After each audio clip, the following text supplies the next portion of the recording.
हुकूमत और PTI bill आखिर मुज़ाकरात की मेज पर बैठ गए। वज़ीर आज़म शहबाज शरीफ ने ऐलान किया कि मुज़ाकरात सिर्फ इस बात पर होंगे कि इलेक्शन एक ही दिन और शफाफ होंगे, जबकि पीटीआई ने अपनी 3 शराइत पेश कर दी हैं। पहला मुतालबा, पीटीआई ने कहा कि मई में कौमी और सूबाई असम्बलियां तहलील की जाएं।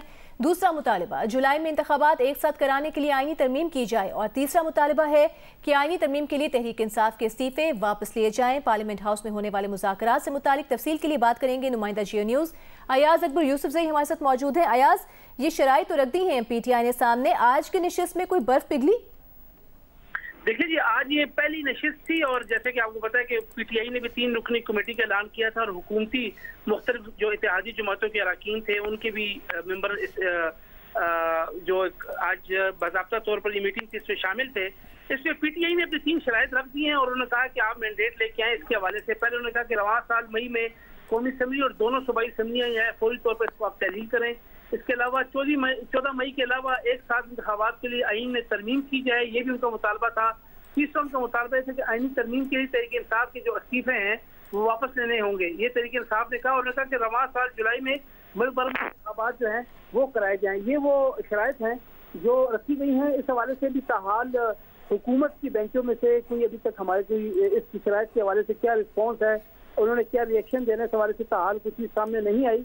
लेकिन बज़ाहिर हमारी बात हुई है हुकूमती कुछ लोगों से, उनका कहना है कि तीनों शराइत ऐसी हैं जो कि इसमें काफ़ी ज़्यादा सख्ती है। इसमें कोई लेखक अभी तक नजर नहीं आई, लेकिन वो ये भी कहते हैं क्योंकि ये पहली नशिस्त थी, हो सकता है कि आगे जाके कुछ दो की बुनियाद पर कोई दरमियानी बात सामने आ जाए। बहुत शुक्रिया अयाज अकबर यूसुफजई।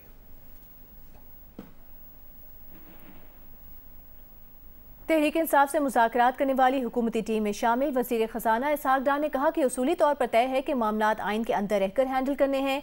अपनी अपनी क़यादत से बात के बाद कल 3 बजे दोबारा नशिस्त होगी। यूसुफ रज़ा गिलानी ने कहा कि हमारे इत्तेहादी बहुत ज्यादा हैं, सबको ऑन बोर्ड लेकर उनकी डिमांड लेकर तहरीक इंसाफ के पास आएंगे। 3 बजे हमारी नेक्स्ट नशिस्त होगी। हम अपनी पार्टी के साथ बात करेंगे, वो अपनी ज़ाहिर के लीडरशिप से बात करेंगे और कल मेरा ख्याल है कि हमारी मज़ीद तफसील से बात हम देख लेंगे और उसके बाद हम अपनी पार्टीज़ के साथ बात करके, चूँकि हमारे जमातें बहुत ज़्यादा हैं, कोलिशन गवर्नमेंट है हमारी, और हम तमाम पॉलिटिकल पार्टीज़ को ऑन बोर्ड करके जो उनकी डिमांड होगी सामने रखते हैं। तहरीक इंसाफ के रहनुमा शाह महमूद कुरैशी ने कहा है कि सियासी जमातें सियासी मसाइल का हल बातचीत से निकालती हैं। हम हल निकालने के जज्बे से बैठे हैं, मुज़ाकरात को ताख़ीरी हरबे के तौर पर इस्तेमाल नहीं होने देंगे। हमने अपना नुक्ते नज़र पेश कर दिया। बैरिस्टर अली ज़फ़र ने कहा कि आज की नशिस्त में एक दूसरे का मौक़िफ़ समझा है। कोशिश है कि पीर से पहले मुज़ाकरात का अमल मुकम्मल हो जाए। हम सियासी जमातें हैं और सियासी जमातें इस चीज़ पर मुत्तफिक हैं कि सियासी मसलों का हल गुफ्तो शुनीद से निकल सकता है अगर नीयतें साफ हों और डायलॉग को आप मीनिंगफुल तरीके से आगे बढ़ाएं। हम जिस जज्बे से बैठे हैं वो जज्बा ये है कि हमने वे फॉरवर्ड तलाश करना है इन मुज़ाकरात के ज़रिए और इन मुज़ाकरात को कोई ताख़ीरी हरबे के तौर पर इस्तेमाल नहीं करना। और हुकूमती इत्तेहाद के सरबराह मौलाना फजल रहमान ने कहा है कि वो तहरीक इंसाफ से मुज़ाकरात में शामिल नहीं होंगे। इलेक्शन के लिए मुशावरती अमल सियासी जमातों का नहीं बल्कि इलेक्शन कमीशन का काम है। मैं अपना मौक़िफ़ वाज़ेह कर देना चाहता हूँ कि सियासतदानों का भी मसला नहीं है कि सियासतदान आपस में बैठकर बात तय करें, ये इलेक्शन कमीशन का मामला है। लेकिन अगर सेनेट के अंदर वज़ीर आज़म समझते हैं कि ये बात होनी चाहिए तो वफाक़ पाकिस्तान का एक इदारा है, ताहम हम उसका हिस्सा फिर भी अपने उसूल के तहत नहीं बन रहे और हमारा मौक़िफ़ यही है कि ये इलेक्शन कमीशन का मामला है और इलेक्शन कमीशन ही इस मामले को अपने पूरे इख्तियारात को इस्तेमाल करते हुए आगे जाए। सुप्रीम कोर्ट के 3 रुकनी बेंच में आज भी इलेक्शन केस की समाअत हुई। Chief justice Pakistan justice Umar Ata Bandial ने कहा कि सियासतदान आइन के लिए बैठकर बात करें। उन्होंने कहा कि एक दिन इंतखाबात पर इत्तेफाक़ी राय होता है तो बेहतर होगा, वरना जैसा है वैसा ही चलेगा। देखिए अब्दुल क़य्यूम सिद्दीकी की रिपोर्ट। चीफ जस्टिस पाकिस्तान की सरबराही में 3 रुकनी बेंच ने मुल्क में बैक वक्त इंतखाबात के हवाले से सियासी जमातों में मुज़ाकरात की आईनी दरखास्त की तीसरी समाअत की। पूरी समाअत के दौरान जस्टिस इजाजुल एहसन और जस्टिस मुनीब अख्तर खामोश रहे, जबकि चीफ जस्टिस उमर अता बंदयाल वक्फे से पानी पीते रहे। अटॉर्नी जनरल ने अदालत को मुज़ाकरात के हवाले से हुकूमती इत्तेहाद की कोशिशों बारे बताया कि 25 अप्रैल को सरदार अयाज सादिक और ख्वाजा साद रफीक ने असद कैसर से राब्ता किया था। शाह महमूद कुरैशी ने कहा, चेयरमैन तहरीक इंसाफ ने मुज़ाकरात के लिए मुझे फवाद चौधरी और अली जफर को नामजद किया है, मुझसे किसी ने कोई राब्ता नहीं किया। शाह महमूद कुरैशी ने हाथ में पकड़ा कागज लहराते हुए कहा, इलेक्शन से मुतल्लिक तजावीज हम फाजिल बेंच को दे सकते हैं। चीफ जस्टिस ने कागज लेने से इनकार कर दिया। शाह महमूद कुरैशी ने बिलावल भुट्टो जरदारी की तकरीर का हवाला देते हुए कहा, गुज़िश्ता रोज वो पार्लियामेंट जिसको मैं सियासी काबा कहता था, वहाँ जजेस के हवाले से तकारीर पर शर्मिंदा हूँ। ये जमहूरियत को डीरेल करना चाहते हैं। चीफ जस्टिस ने कहा, ये सियासी मामलात हैं, इन्हें छोड़ें। पीपल्स पार्टी के वकील फारूक एच नाइक ने शाह महमूद कुरैशी के मौक़िफ़ पर तनकीद करते हुए कहा, मैं भी बहुत बातें कर सकता हूँ, अगर इनका ये रवैया है तो इत्तेफाक राय नहीं हो सकता। फिजा बहुत खराब है, गुफ्तगू के लिए बैठेंगे, बातें होंगी, गिले शिकवे होंगे, फिर हल निकलेगा। चीफ जस्टिस ने कहा, हम गैर जरूरी बातों पर जोर नहीं देंगे। वाहिद इशू ये है कि सियासी जमातें कौमी और सूबाई असम्बली के एक दिन इंतखाबात की तारीख पर मुत्तफिक हो जाएं। आइन की जो खिलाफ वर्जी हो रही है, इस पर तशवीश है। आप वो लोग हैं जिन्होंने हमेशा आइन का तहफ़्फ़ुज़ किया, आइन के लिए एक दूसरे के साथ बैठे, कोई टाइमलाइन या हिदायत जारी नहीं कर रहे। अटॉर्नी जनरल ने कहा, मुज़ाकरात आज ही शुरू हो सकते हैं, जिसके बाद समाअत गैर मुअय्यना मुद्दत के लिए मुलतवी कर दी गई। साथी रिपोर्टर हैदर शिराजी के साथ अब्दुल क़य्यूम सिद्दीकी, जियो न्यूज़, इस्लामाबाद।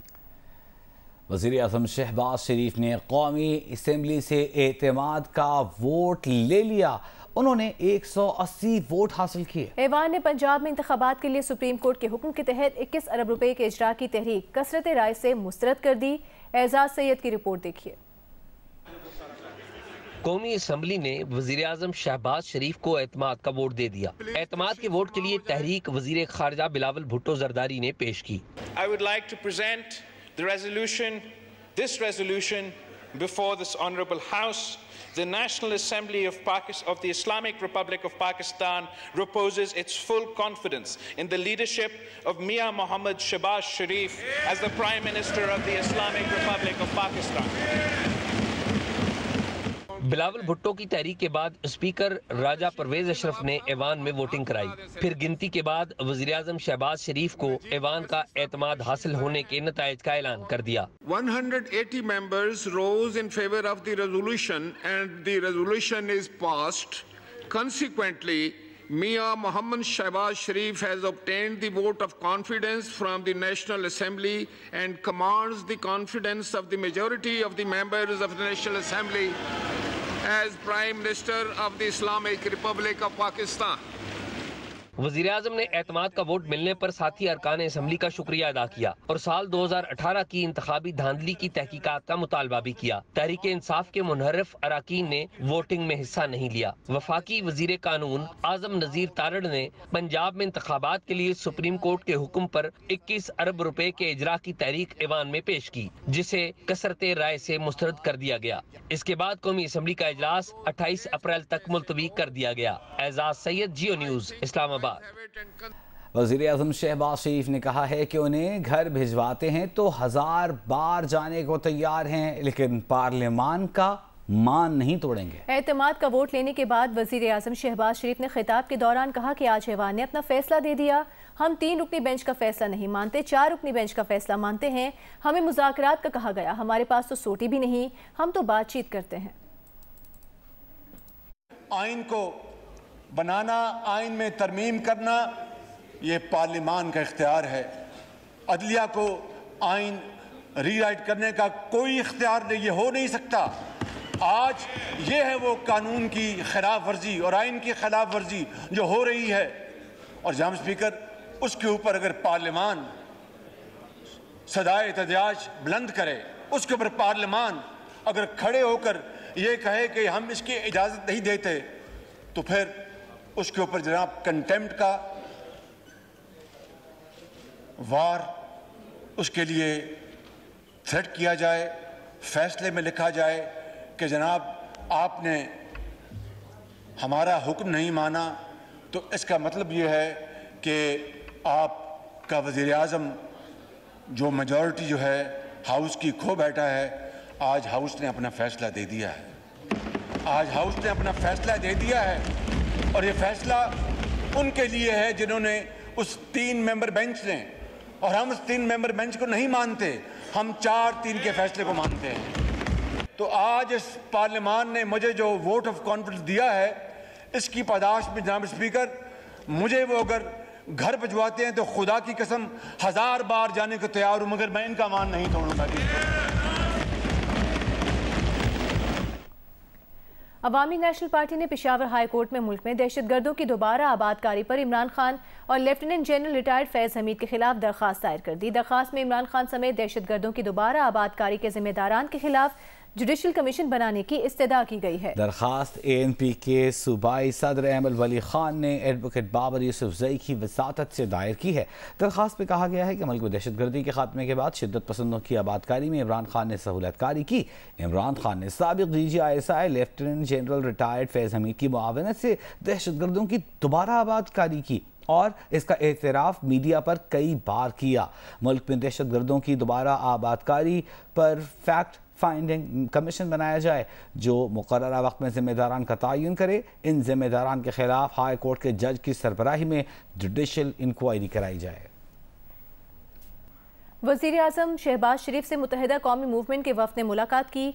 मुलाकात में मुल्क की मजमूई सियासी सूरत हाल पर बातचीत की गई। वफ़द ने हालिया मरदमशुमारी पर MKM के तहफ़्फ़ुज़ात को खातिर ख़्वाह हद तक दूर करने पर वज़ीर आज़म शहबाज शरीफ का शुक्रिया अदा किया। वज़ीर आज़म ऑफिस से जारी एलामिया के मुताबिक वज़ीर आज़म ने वफ़ाक़ी वज़ीर बराए मनसूबाबंदी एहसन इक़बाल को मरदमशुमारी के हवाले से MKM के तमाम तर तहफ़्फ़ुज़ात जल्द अज जल्द दूर करने की हिदायत की।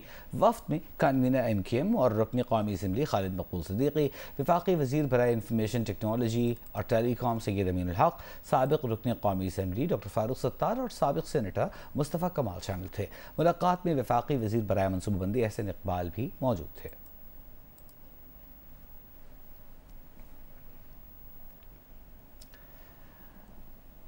डिजिटल मरदमशुमारी पर शदीद तहफ़्फ़ुज़ात के बाद इदारा शुमारियात ने MKM से राबिता कर लिया। गिनती में रह जाने वाले इलाकों का रिकॉर्ड और शिकायत की तफसीलात मांग ली। इदारा शुमारियात की जानिब से MKM पाकिस्तान के senior deputy convener doctor Farooq Sattar को लिखे गए ख़त में कहा गया है कि आपकी निशानदही पर शिकायत का इजाला किया जाएगा। टीम निशानदही करदा इलाकों और बिल्डिंग्स में जाएगी और मरदमशुमारी की हतमी तारीख 30 अप्रैल तक शुमार न किए गए घरानों, बिल्डिंग्स और इलाकों को भी शुमार किया जाएगा। चीफ सेंसस कमिश्नर का कहना है कि कराची में 20 लाख आबादी का इजाफा हुआ और रह जाने वाले घरों, बिल्डिंग्स को भी शुमार किया गया। साबिक़ सदर आसिफ अली ज़रदारी पार्लियामेंट हाउस से गुजरे तो नुमाइंदा जूनियर से उनकी मुख्तसर दिलचस्प गुफ्तगू हुई। आपको दिखाते हैं। जरदारी साहब, जुडिशल मार्शल लॉ का कुछ तासुर मिल रहा है, क्या दुरुस्त है ये? तुम मेरे मुंह में अल्फाज मत डालो, खुदा का खौफ करो। अच्छा जरदारी साहब, जजेस अपॉइंटमेंट पे थोड़ा सवाल उठता है कि उनके अपॉइंटमेंट का तरीकाकार सही होना चाहिए। जरदारी साहब, सियासत से हट के किताब कौन सी किताब फेवरेट है? किताबें